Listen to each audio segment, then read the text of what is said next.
Welcome to Yadav academy. और जो आज हम चैप्टर कर रहे थे वो था हमारा एवरेज वाला।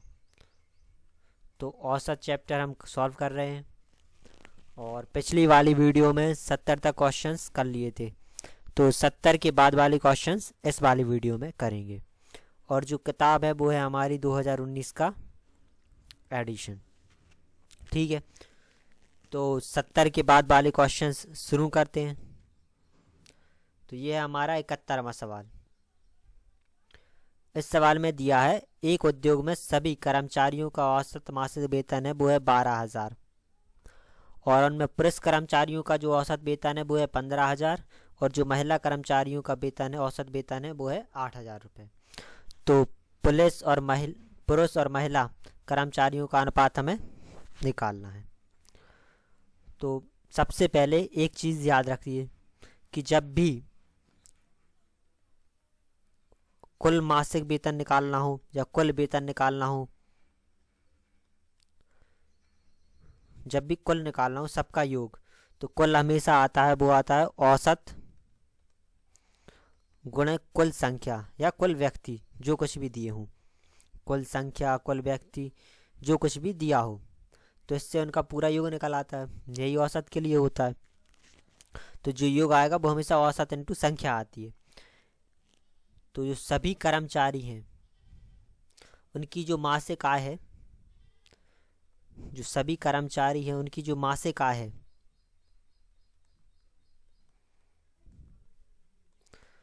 वो बराबर होगी। जो कर्मचारी हैं, कर्मचारियों में कौन कौन होंगे, पुरुष होंगी और महिलाएं होंगी। तो जो उनकी आय होगी वो हमेशा बराबर होगी किसके, पुरुषों की आय के और साथ में महिलाओं के आय के, पुरुष और महिलाओं के योग के आय के बराबर होगी। ठीक है, तो हमने मान लिया जो पुरुष हैं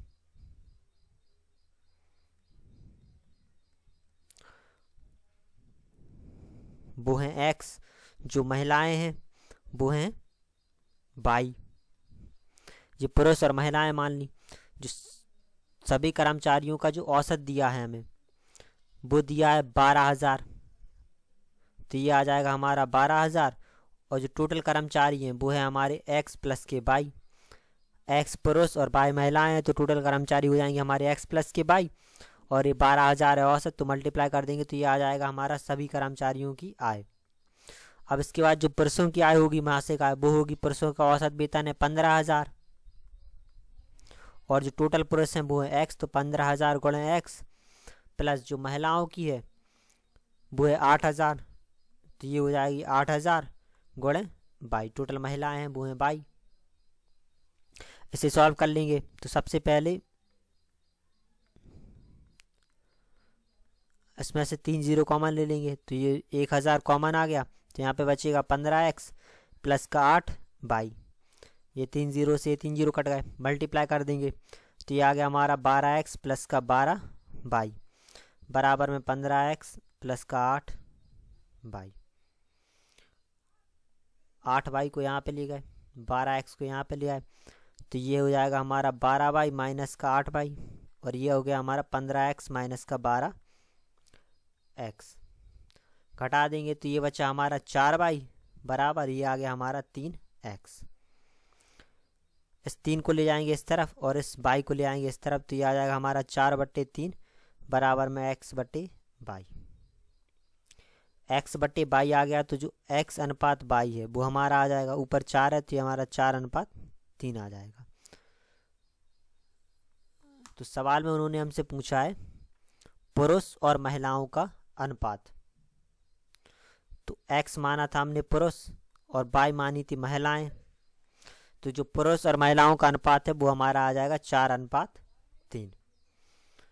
तो इस सवाल का जो आंसर है वो आ जाएगा हमारा 4:3, क्योंकि उन्होंने पूछा है पुरुष अनुपात महिलाएं। अगर वो पूछते महिलाएं अनुपात पुरुष तो ये हो जाता हमारा 3:4।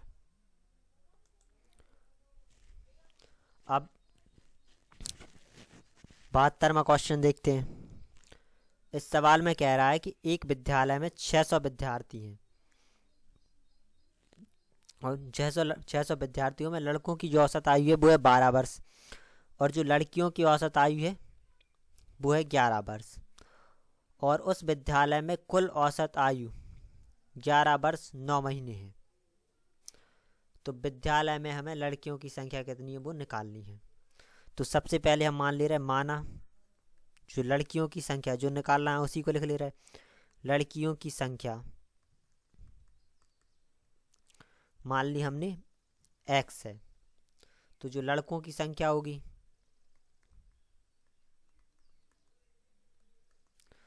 लड़कियां x हैं, टोटल विद्यार्थी हैं 600, तो ये लड़कों की संख्या होगी वो होगी 600 माइनस का x।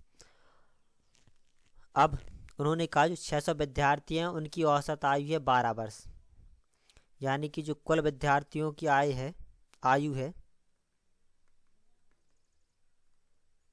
वो हमेशा बराबर होगी लड़कों की आयु प्लस लड़कियों की आयु। ठीक है, तो ये हो जाएगा 600 गुणा जो औसत है उस विद्यालय में कुल औसत आयु है वो है 11 वर्ष 6 महीने। जो औसत है वो है 11 वर्ष और प्लस का 9 महीने, तो 9 महीने को हम बदल लेंगे साल में, तो ये हो जाएगा 9/12।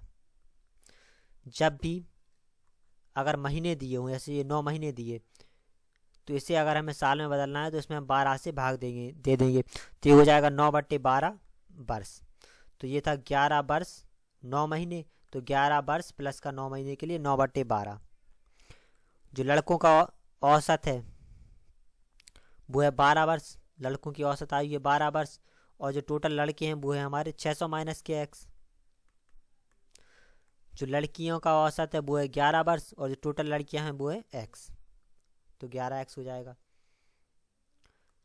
ये 3 से 4 बार में कट जाएगा, तो ये हमारा आ गया 600 गुणे 44 और 3 47/4 बराबर में ये हो जाएगा हमारा 12 गुणे 600 माइनस का 12x और प्लस का 11x।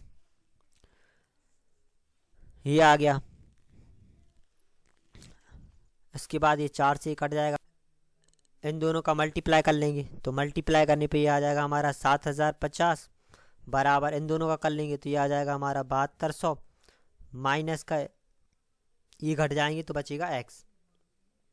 इस x को यहाँ पे ले आएंगे, इन्हें यहाँ पे ले जाएंगे, तो ये आ जाएगा x बराबर 7200 माइनस का 7050।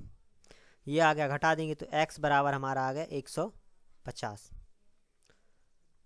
तो जो x है x हमने माना था लड़कियों की संख्या, तो लड़कियों की संख्या आ गई हमारी 150। तो उन्होंने हमसे पूछा था विद्यालय में लड़कियों की संख्या, तो वो है 150। ठीक है, अब 73वां क्वेश्चन। इस सवाल में दिया है कि कक्षा 9 के 2 सेक्शनों ए और बी में की वार्षिक परीक्षा में जो गणित के प्राप्तांक हैं उनका औसत है 74, और जो सेक्शन ए है उसकी औसत है वो है 77.5, और जो सेक्शन बी है उसका जो औसत है प्राप्तांक है वो है 70। तो सेक्शन ए और बी के छात्रों की संख्या हमें निकालनी है। तो सबसे पहले हम मान लेंगे कि जो पहला सेक्शन ए है उसमें जो छात्र हैं वो हैं x, और जो सेक्शन बी है उसमें मान लिया कि y छात्र हैं। ठीक है, जो सेक्शन ए है उसमें x छात्र हैं, जो सेक्शन बी है उसमें y छात्र हैं। अब जो दोनों सेक्शनों के मिलाने पर जो कक्षा 9 के जो कुल प्राप्तांक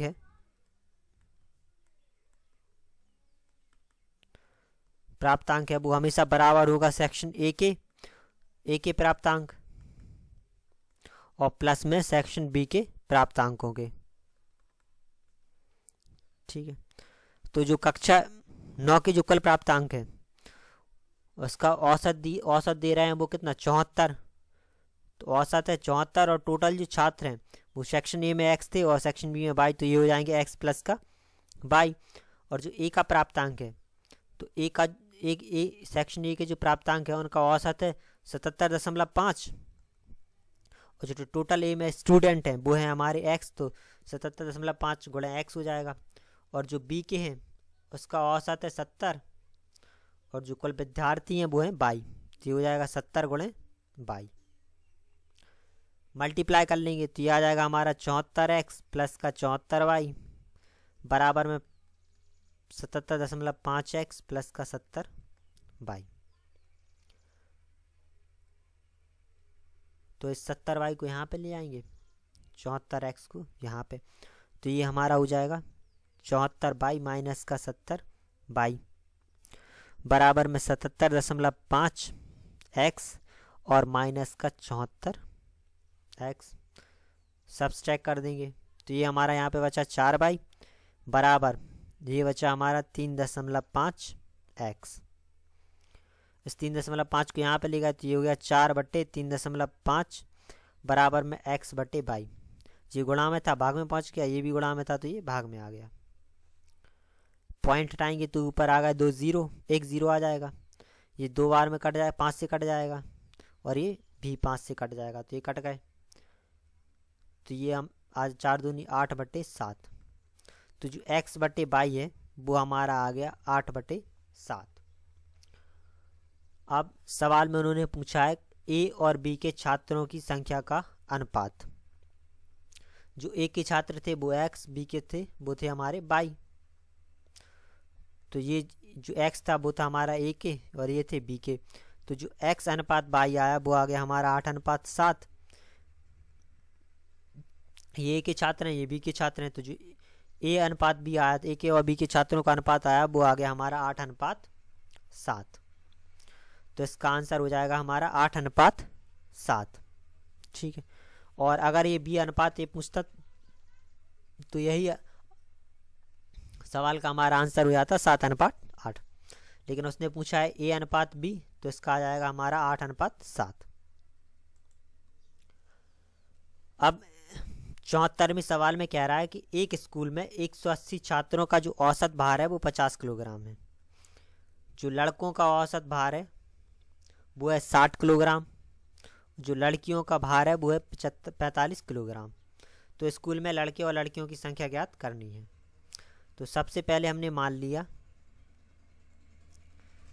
जो लड़के हैं वो हैं x। इसके बाद जो लड़कियां हैं स्कूल में टोटल छात्र हैं 180, तो ये हो जाएगा 180 माइनस का x, इतनी लड़कियां हो गई। इसके बाद जो 180 छात्रों का भार है, जो 180 छात्रों का भार है वो बराबर होगा x लड़कों के भार का और प्लस में 180 माइनस x लड़कियों के भार का। तो 180 छात्रों का भार, छात्र हैं 180 भार और इनका औसत दिया है हमें 50, तो ये हो जाएगा 50 गुणा 180। लड़के हैं x और उनका जो लड़कों का जो औसत भार है वो है 60, तो ये हो जाएगा हमारा 60x प्लस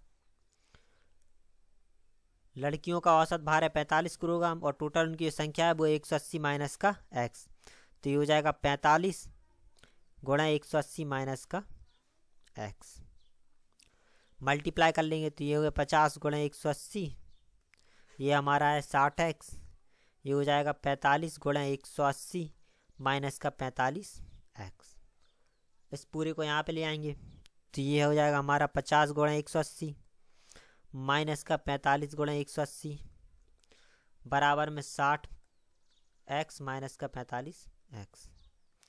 इन दोनों में 180 कॉमन आ जाएगा तो ये बचेगा हमारा 50 माइनस का 45, ये घटा लेंगे तो ये आएगा हमारा 15x।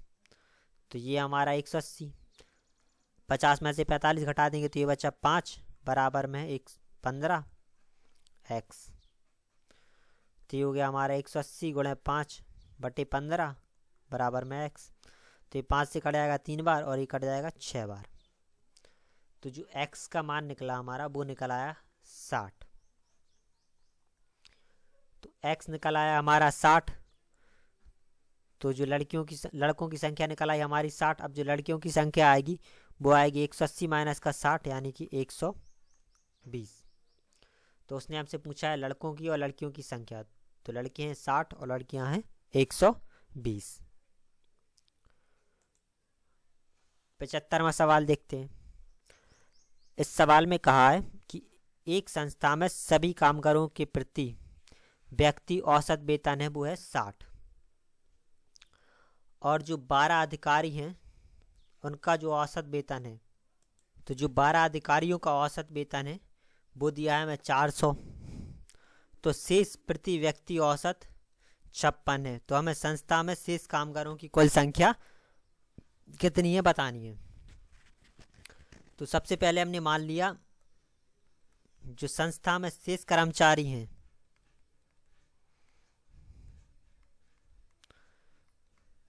शेष कामगार हैं, कर्मचारी हैं उनकी, वो मान लिए x हैं। ठीक है, x मान लिए। अब तो जो संस्था में शेष कामगार थे वो हमने x मान लिए। तो ये संस्था में जो कुल कामगार हैं, कुल कामगारों का जो वेतन होगा,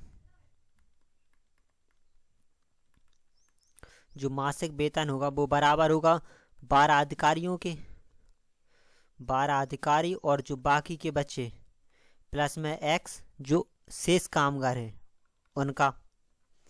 ठीक है, तो जो कुल कामगार हैं उनका औसत वेतन है 60 व्यक्ति 60 रुपये।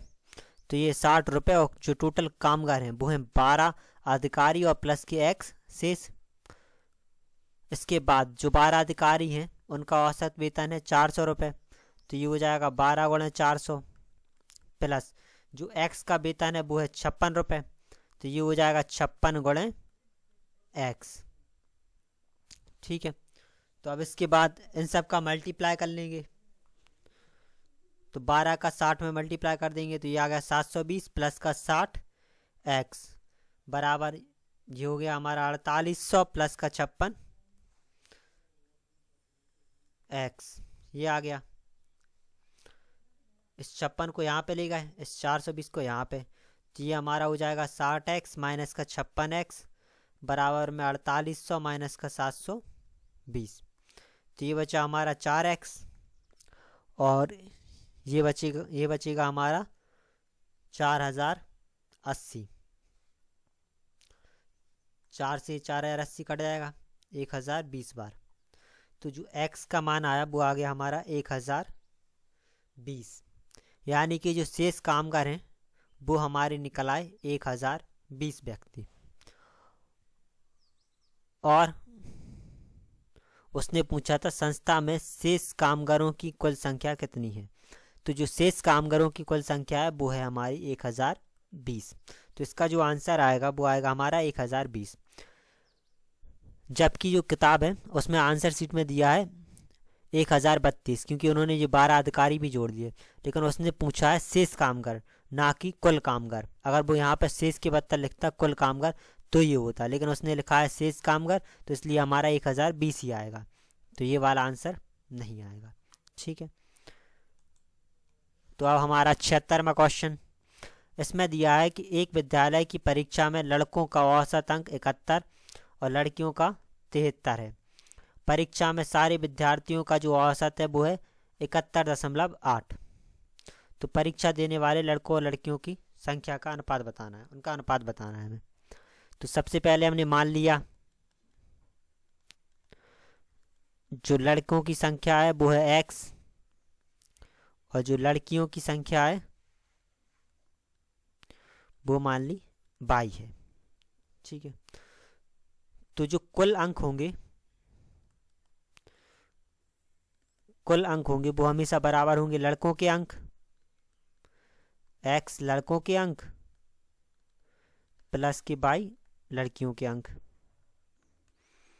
ठीक है, तो जो कुल अंक के लिए जो कुल विद्यार्थियों का औसत है वो है 71.8, और जो कुल विद्यार्थी हैं वो x लड़के और y लड़कियां हैं, तो x प्लस के y। जो x लड़कों का औसत है 71, और जो टोटल संख्या है लड़कों की वो है x, और जो लड़कियों का औसत है वो है 71.8, जो लड़कियों का है वो है 73, तो 73 और लड़कियों की संख्या है y। मल्टीप्लाई कर देंगे तो आ गया 71.8x प्लस का 71.8 y। ये 71x प्लस का 73y। तो 71x को यहाँ पे ले आएंगे, 71.8। y को यहाँ पे ले आएंगे तो ये हो जाएगा हमारा 71.8 x माइनस का 71x बराबर में 73y माइनस का 71.8 y। घटा देंगे तो ये बचेगा 0.8x और ये हमारा 73y माइनस का 71.8। तो इसे भी घटा देंगे तो ये बचेगा हमारा 1.2 y। ये आ गया। इसके बाद इस 0.8 को यहाँ पे ले आएंगे तो ये हो जाएगा x बटे y बराबर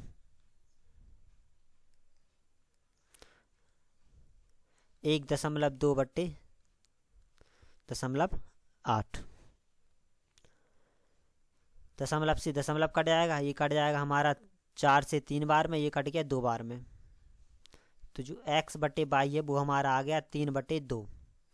तो जो x अनुपात y वो आएगा हमारा 3/2। x हमने माना था लड़कों को और y माना था लड़कियों को। तो जो लड़कों का और लड़कियों का अनुपात आया वो आ गया हमारा 3/2। तो इसका जो आंसर आएगा वो आएगा हमारा 3/2। ठीक है। अगले सवाल में कहा है कि किसी कारखाने में सभी श्रमिकों का औसत वेतन 8,000 है। जो 7 तकनीशियन हैं उनका मासिक वेतन है 12,000 और जो शेष है उनका औसत वेतन है 6,000। तो कारखानों में कुल कितने श्रमिक हैं वो हमें बताने हैं। उसने पूछा है कारखाने में कुल श्रमिकों की संख्या। तो सबसे पहले जो शेष श्रमिक हैं वो मान लिए x हैं। शेष श्रमिक x मान लिए। जो टोटल श्रमिक होंगे वो हो जाएंगे x प्लस का 7 और जो सभी श्रमिकों का वेतन होगा यानी कि जो x प्लस के 7 श्रमिकों का वेतन होगा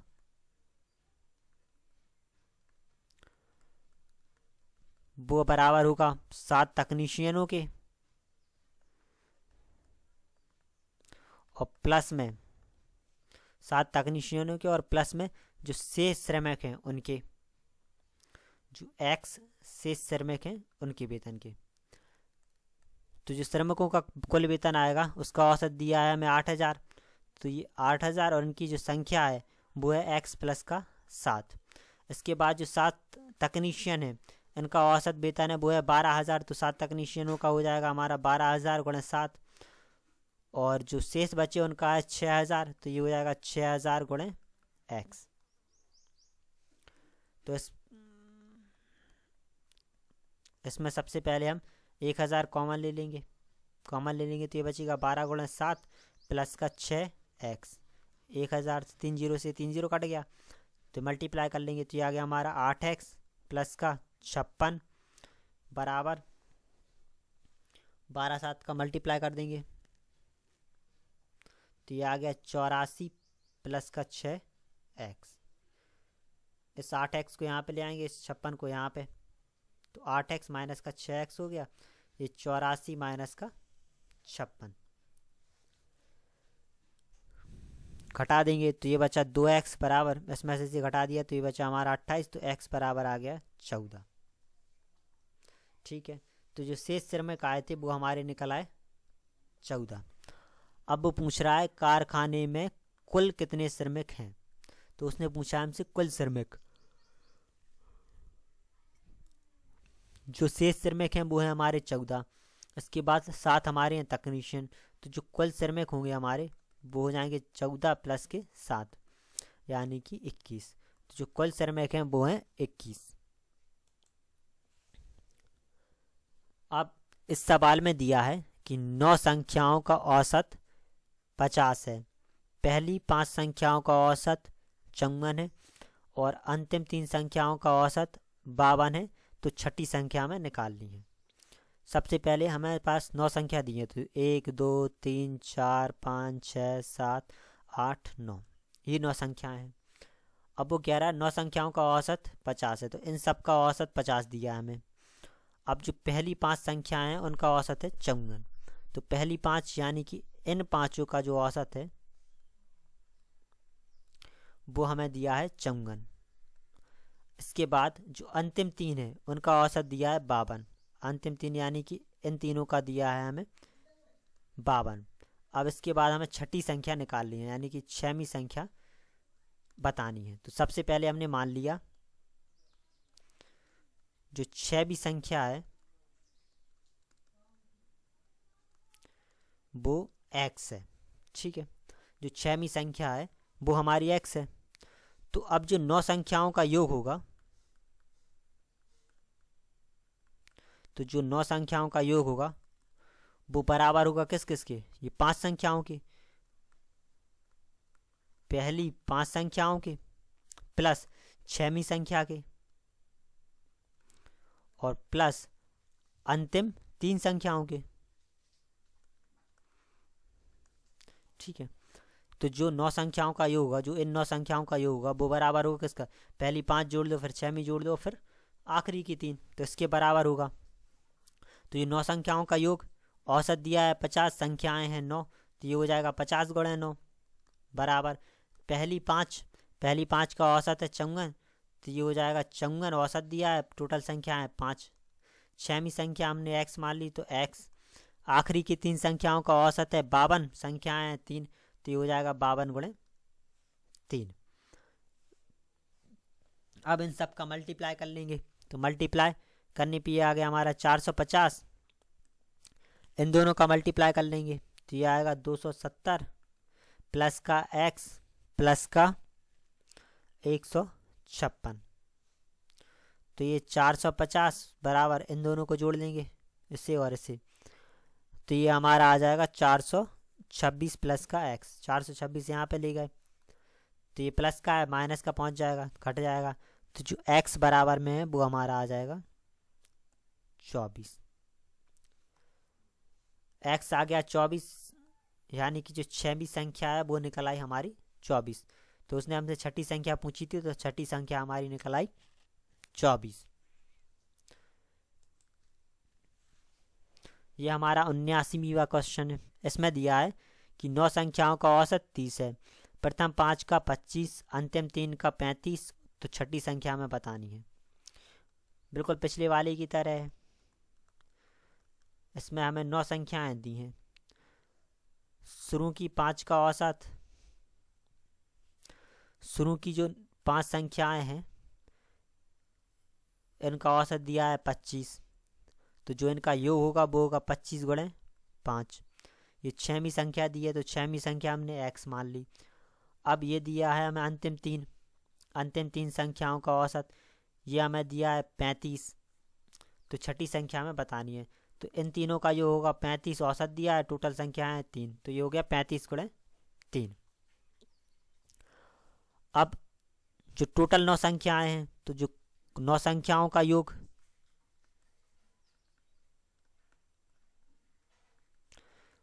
हमेशा बराबर होगा किसकी? पहली 5 संख्याओं का, इसके बाद 6वीं संख्या और इसके बाद अंतिम 3। तो 9 संख्याओं का योग औसत है 30, 9 संख्याओं का, संख्याएं हैं 9, तो ये हो जाएगा 30 गुणे 9, 5 संख्याओं का 25 गुणे 5, 6वीं का x और अंतिम 3 का 35 गुणे 3। मल्टीप्लाई कर लेंगे तो ये आ गया हमारा 970, ये आ गया 125 प्लस का x और ये आ जाएगा हमारा 105, तो ये 270, इन दोनों को जोड़ देंगे तो ये आ गया हमारा 230 और प्लस का x। 230 यहाँ पे ले आएंगे तो ये x बराबर हमारा आ जाएगा 40। तो जो 6वीं संख्या निकली हमारी वो निकल आएगी 40। अब देखते हैं 80वां क्वेश्चन। इसमें कह रहा है 25 संख्याओं का औसत 18 है। अब इस सवाल में 25 संख्याएं दी हैं, पहली 12 संख्याओं का औसत है 14 और जो अंतिम 12 हैं उनका औसत है 17, तो हमें 13वीं संख्या ज्ञात करनी है। अब इसमें दिए हैं 25 संख्याएं, तो 1 2 3 से लेके 12 13, फिर 14, फिर 15 से लेके 25 तक।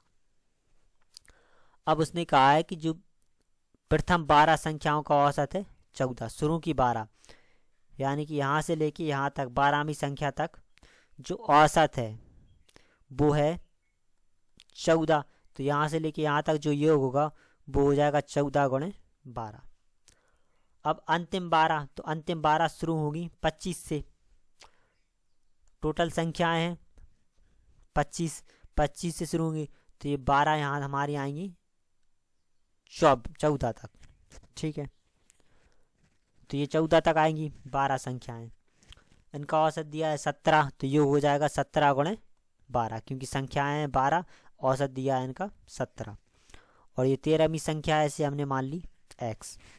अब जो टोटल 25 संख्याओं का योग है वो हमारा बराबर हो जाएगा 12 संख्याओं के प्रथम 12, इसके बाद 13वीं संख्या और प्लस की जो अंतिम 12 हैं उनके योग के। तो 25 संख्याओं के योग के लिए औसत दिया है 18 और संख्याएं 25, तो ये हो जाएगा 18 गुणे 25। 12 के लिए ये हमारा 14 गुणे 12 प्लस 13वीं संख्या x है, जो अंतिम 12 है उनके लिए 17 गुणे 12। सबका मल्टीप्लाई कर लेंगे, तो 25 और 18 का मल्टीप्लाई करेंगे तो ये आएगा 450। 14 और 12 का मल्टीप्लाई करेंगे तो ये आएगा 168 प्लस का x। 17 और 12 का मल्टीप्लाई कर लेंगे तो ये आएगा हमारा 204। ठीक है, तो ये आ गया 450 बराबर, इन दोनों को जोड़ लेंगे तो ये आएगा हमारा 372 प्लस का x। 372 यहाँ पे ले आएंगे 450, तो ये आएगा x बराबर 450 माइनस का 372, घटा देंगे तो ये हमारा आ जाएगा 78। तो इसका जो आंसर है वो हमारा आ जाएगा 78, यानी कि जो 13वीं संख्या है वो है 78। तो अब 81वें क्वेश्चन को देखते हैं। इसमें कह रहा है कि एक निश्चित क्रम में व्यवस्थित 9 पूर्ण संख्याओं का औसत 32 है। उसके बाद जो प्रथम 4 पूर्ण संख्याएं हैं उनका औसत दिया है 26, जो अंतिम 4 हैं उनका औसत दिया है 28। तो 5वीं संख्या में बतानी है। इसमें 9 संख्याएं हैं, 9 संख्याएं दी हैं, इनका औसत है हमारा 32, और जो प्रथम 4 पूर्ण संख्या है उनका औसत दिया है 26। ये हमारी प्रथम 4, इनका औसत दिया है हमें 26। इसके बाद अंतिम 4 पूर्णांक संख्याओं का औसत है 28। तो अंतिम 4 यानी कि 6 से लेके 9 तक, तो इनका औसत दिया है हमें 28। अब 5वीं पूर्ण संख्या क्या है वो हमें बतानी है। तो 5वीं संख्या हमने मान ली x है। तो जो 9 संख्याओं का योग होगा वो होगा प्रथम 4 संख्याओं के योग के और प्लस में अंतिम 4 और प्लस में 5वीं संख्या, इसी के बराबर होगा। तो 9 संख्याओं का योग औसत है इनका 32, संख्याएं हैं 9, तो ये हो जाएगा 32 गुणे 9। जो प्रथम 4 संख्याएं हैं उनका औसत है 26, संख्याएं 4, तो 26 गुणे 4। अंतिम 4 है उनका औसत है 28, संख्याएं 4। 5वीं संख्या हमने मानी है x। अब इन सब का मल्टीप्लाई कर लेंगे, तो 32 और 9 का मल्टीप्लाई कर लेंगे तो ये आएगा हमारा 288। 26 और 4 का मल्टीप्लाई कर लेंगे तो ये आएगा हमारा 104। 28 और 4 का कर लेंगे तो ये आएगा 112 प्लस का x। तो ये हमारा आ गया 288, ये आ गया 216 प्लस का x। इसे इस तरफ ले आएंगे तो ये घट जाएगा, यानी कि 288 माइनस का 216 बराबर x। तो x बराबर हमारा निकल आएगा 72। तो जो x का मान निकला वो निकल आया हमारा 72। x माना था हमने 5वीं संख्या, तो 5वीं संख्या हमारे आ गई 72, तो इसका 72 आ जाएगा। अब अगला सवाल देखते हैं 82वां। इस सवाल में दिया है 11 पूर्णांकों का जो औसत है वो 30 है। यदि वे संख्याएं एक क्रम में आयोजित की जाएं तो प्रथम 5 का औसत 25 और अंतिम 5 का है 28। तो छठवीं संख्या क्या है हमें निकालनी है। यानी कि संख्याएं हमारे पास 11, तो ये हमारी 11 संख्याएं हो गई। अब उसने कहा जो प्रथम 5 संख्याएं हैं उनका औसत है 25, तो इनका औसत है 25, तो 25 गुणे 5 इन संख्याओं का योग आ जाएगा। अब जो अंतिम 5 हैं उनका औसत है 28, अंतिम 5 यानी कि 7 से लेके 11 तक, तो इनका औसत है 28, तो ये आ जाएगा 28 गुणे 5 इनका योग। जो छठवीं संख्या है, छठवीं संख्या में निकालनी है, तो छठवीं संख्या हमने मान ली x। अब तो ये टोटल 11 संख्याओं का योग है, तो जो 11 संख्याओं का योग है वो हमारा बराबर होगा किसकी, प्रथम 5, छठवीं और साथ में अंतिम 5 संख्याओं के योग के। तो 11 संख्याओं के योग के लिए इन पूरी की पूरी 11 संख्याओं का जो योग है, तो इनका औसत है 30 संख्याएं 11, तो ये हमारा आ जाएगा 30 गुणे 11। तो इसका आ गया 30 गुणे 11, 5 प्रथम 5 का 25 गुणे 5, छठवीं x मानी, और जो अंतिम 5 हैं वो 28 गुणे 5। सबका मल्टीप्लाई कर लेंगे तो ये हमारा 330, ये आ गया 125 प्लस का x प्लस का 140, तो ये आ गया 320। इन दोनों को जोड़ देंगे तो ये आ जाएगा हमारा 265 प्लस का x। 265 को यहाँ पे ले गए बराबर किस तरफ, तो x बराबर हमारा आ गया 330 माइनस का 265, तो ये आ जाएगा हमारा 65। ठीक है, 330 में से 265 घट जाएगा तो ये बचेगा हमारा 65। तो जो छठवीं संख्या आई वो आ गई हमारी 65, तो इससे हमारी छठवीं संख्या निकल आएगी, तो ये निकल आई हमारी 65। अब इसमें कह रहा है कि किसी कक्षा में 15 विद्यार्थियों की औसत आयु है 15 वर्ष, 5 विद्यार्थियों की, इनमें से 5 विद्यार्थियों की औसत आयु है वो है 14, अन्य 9 की है 9 वर्ष। तो जो अन्य 9 विद्यार्थी हैं इनकी औसत आयु है 16 वर्ष। तो जो 15वां विद्यार्थी है उसकी हमें आयु बतानी है। ठीक है, तो जो 15वां विद्यार्थी है उसकी औसत आयु हमने मान ली x वर्ष है, x वर्ष मान ली। ठीक है, तो अब जो 15 विद्यार्थियों की आयु है, आयु का जो योग होगा वो हमारा बराबर होगा किसके, जो पहले 5 उनमें से जो 5 विद्यार्थी हैं उनका, जो 5 विद्यार्थी हैं उनकी आयु, प्लस में जो 9 विद्यार्थी हैं अन्य 9 दूसरे 9 हैं, यानी कि अन्य जो 9 हैं उनकी आयु, और प्लस के जो 15वां व्यक्ति है, जो 15वां विद्यार्थी है उसकी आयु के योग के बराबर होगी। ठीक है, तो जो 15 विद्यार्थियों की आयु का योग है वो है 15, औसत है 15 विद्यार्थी हैं तो 15 गुणे 15। जो 5 विद्यार्थी हैं औसत इनका 14 है, विद्यार्थी हैं 5, तो ये 14 गुणे 5। जो 9 है तो 9 विद्यार्थी हैं, आयु जो औसत है वो है 16, तो 9 गुणे 16।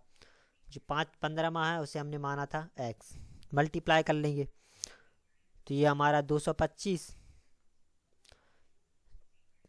70 मल्टीप्लाई कर देंगे 16 और 9 का गुणा कर देंगे तो ये आएगा 144 प्लस का x, तो हो जाएगा 225 बराबर 214 प्लस का x। 214 को यहाँ पे ले आएंगे तो x बराबर हमारा आ गया 225 माइनस का 214, तो x बराबर हमारा आ गया 11 वर्ष। तो जो 15वां विद्यार्थी है उसकी आयु निकल आई हमारी 11 वर्ष, तो इसका आंसर हमारा आ जाएगा 11 वर्ष। अब 84वें क्वेश्चन को देखते हैं। इस सवाल में कहा है कि जो 5 संख्याओं में से 5 संख्याएं हैं, यानी कि हमें 1 2 3 4 5 संख्याएं दी हैं, तो 5 संख्याओं में से प्रथम 3 संख्याओं का औसत है 12, जो पहली 3 संख्याएं हैं इनका औसत है 12, तो इनका जो योग होगा वो होगा 12 गुणे 3। अब जो अंतिम 3 संख्याएं हैं उनका औसत दिया है हमें 18। अंतिम 3 यानी कि यहाँ से लेके यहाँ तक जो संख्याओं का योग दिया है वो दिया है हमें 18, औसत दिया है 18, तो जो योग होगा वो होगा 18 गुणे 3। और जो सभी 5 संख्याएं हैं इनका औसत है 15, तो हमें तीसरी संख्या निकालनी है। तो हम निकाल लेंगे पांचों संख्याओं का योग। पांचों संख्याओं का योग निकाल लेंगे, तो जो पांचों संख्याओं का योग होगा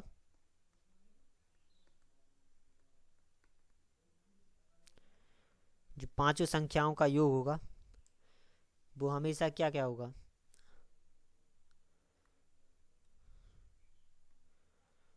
औसत दिया है इसका, जो पांचों संख्याओं का औसत है वो है 15, तो 15 गुणे संख्याएं 5, तो ये आएगा 75। यानी कि जो पांचों संख्याओं का योग है वो है 75। तो हमें निकालनी है तीसरी संख्या, तो हमने मान लिया जो तीसरी संख्या है वो है हमारी x। तो जो पांचों संख्याओं का जो योग निकला औसत दिया था तो वो आ गया हमारा 75। अब यहाँ पे देखें तो ये इन पांचों संख्याओं का योग निकाले यहाँ से, तो जो पांचों संख्याओं का योग होगा, ठीक है, तो यहाँ से यहाँ तक 3 संख्याएं दी हैं, एक बार इसमें जुड़ गई इन तीनों का योग, दूसरी बार में यहाँ से यहाँ तक दी है तो ये भी जुड़ गई, लेकिन ये तीसरी वाली संख्या 2 बार जुड़ गई। एक तो इसमें जो योग लिया तो ये भी जुड़ गई, और यहाँ से यहाँ तक ले गए तब भी ये जुड़ गई, 2 बार जुड़ गई। लेकिन इसी संख्या को हमें जोड़ना था सिर्फ एक बार। जैसे यहाँ पहली से लेके तीसरी संख्या का योग है हमारा 12 गुणे 3, ठीक है, और जो यहाँ से यहाँ तक जो अंतिम 3 है इनका योग था हमारा 18 गुणे 3। तो इसमें जो तीसरी संख्या है वो हमारी 2 बार जुड़ गई, लेकिन हमें जोड़नी थी सिर्फ एक बार। तो इसमें से क्या हम एक घटा देंगे, तीसरी संख्या एक बार घटा देंगे, तो तीसरी संख्या थी हमारी x, तो ये हो जाएगा 18 गुणा 3 माइनस का x। तो ये दोनों है पांचों संख्याओं का योग, ये दोनों बराबर होंगे, तो ये हो जाएगा 12 गुणा 3 माइनस का 18 गुणा 3 माइनस का प्लस माइनस का x बराबर में 75। 12 और 3 का मल्टीप्लाई कर लेंगे तो ये आएगा हमारा 36 प्लस का 54 माइनस का x बराबर में 75। जोड़ देंगे तो ये आ गया हमारा 90 माइनस का x है, तो इसे यहाँ पे ले गए 75 को यहाँ पे माइनस का 75 बराबर में x, घटा देंगे तो 15 बराबर आ गया x। तो जो तीसरी संख्या आई हमारी वो आ जाएगी x, वो 15। तो ये तीसरी संख्या आई वो आ गई हमारी 15। 65वें क्वेश्चन को देखते हैं। में दिया है हमें कि 4 संख्याओं में से जो पहली 3 संख्याएं हैं उनका औसत दिया है 15, जो अंतिम 3 है उनका औसत दिया है 16, और जो अंतिम संख्या है वो है 19। तो पहली संख्या कौन सी है हमें बतानी है। तो 4 संख्याएं वो हमने मान ली A B C D 4 संख्याएं हैं, ये 4 संख्याएं। अब जो पहली 3 संख्याएं हैं इनका औसत दिया है हमें 15, यानी कि पहली 3 A B C ये 3 संख्याएं, इनका औसत हमें दिया है 15। तो इन तीनों संख्याओं का जो योग होगा वो हमारा हो जाएगा 15 गुणा 3 यानी कि 45। अब दूसरी बात कही कि अंतिम 3 का औसत है 16, अंतिम 3 यानी कि B C और D। तो B C और D का औसत हमें दिया है 16, तो जो B प्लस की C प्लस की D आएगी वो हमारी आ जाएगी 48, ठीक है। अब जो तीसरी बात कही है कि जो अंतिम संख्या है वो है हमारी 19, तो जो D है वो हमारी बराबर है 19 के। तो हमें पहली संख्या बतानी है, यानी कि A का मान बताना है। A का मान हमें निकालना है, D का मान हमें दिया है, D का मान दिया है 19, तो D का मान यहाँ पे रख देंगे। तो जो B प्लस का C है प्लस का 19 बराबर हो जाएगा हमारा 48 का। तो जो B प्लस C आएगा वो आ जाएगा हमारा 48 माइनस का 19, घटा देंगे तो ये हमारा आएगा 29।